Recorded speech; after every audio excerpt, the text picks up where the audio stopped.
नमस्कार दर्शक बंधु ओडिया कथा चैनल को बहुत बहुत स्वागत। भाद्रव मास शुक्ल पक्ष चतुर्दशी रे पड़ी थाए अनंत व्रत। अनंत चतुर्दशी रे भगवान विष्णु को पूजा करिबार नियम रही। भगवान विष्णुकर शेषनाग नाम अनंत अटे। क्षीर समुद्र रे शेषनाग अनंत उपरे शयन अवस्था श्रीमन नारायण शयन अवस्था रही थांती। एही व्रत निजर मनस्कामना पुत्र प्राप्ति धन धान्य वैकुंठ प्राप्ति निमंते करि थांती। एही व्रत निज घरे बा मंदिर रे पूजा करि परिबे। एही व्रतटी उभय पुरुष एवं स्त्री पालन करि परिबे। एही व्रतटी मुख्यतः गोपाल बा गौड़ घरे रही थाए एवं जे अनंत व्रत पाई थाए सेही व्रतटी को पालन करि थांती। घरे अनंत व्रत पूजा करुथिले यह ब्राह्मण ननांक द्वारा पूजा होइथाए।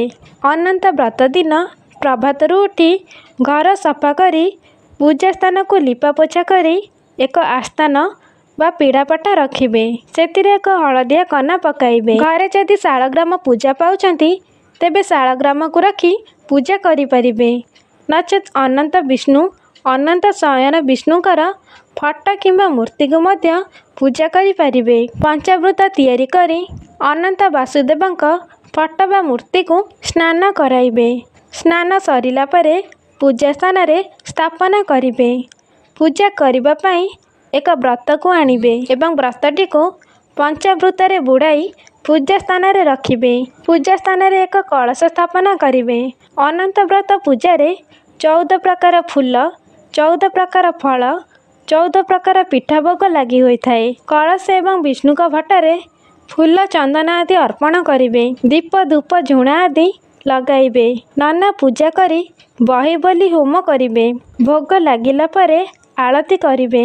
पूजा पाई रखिथिबा नुआ व्रतटी को विष्णु का 14 नाम धरी 14टी गंठी पकाइबे। विष्णुकर 14टी नाम हेउची प्रथम रे अनंत, द्वितीय रे ऋषिकेश, तृतीय रे पद्मनाभ, चतुर्थ रे माधव, पंचम रे वैकुंठ, षष्ठ रे श्रीधर, सप्तम रे त्रिविक्रम, अष्टम रे मधुसूदन, नवम रे वामन, दशम रे केशव, एकादश रे नारायण, द्वादश रे दामोदर, त्रयोदश रे गोविंद, चतुर्दश रे श्रीहरि।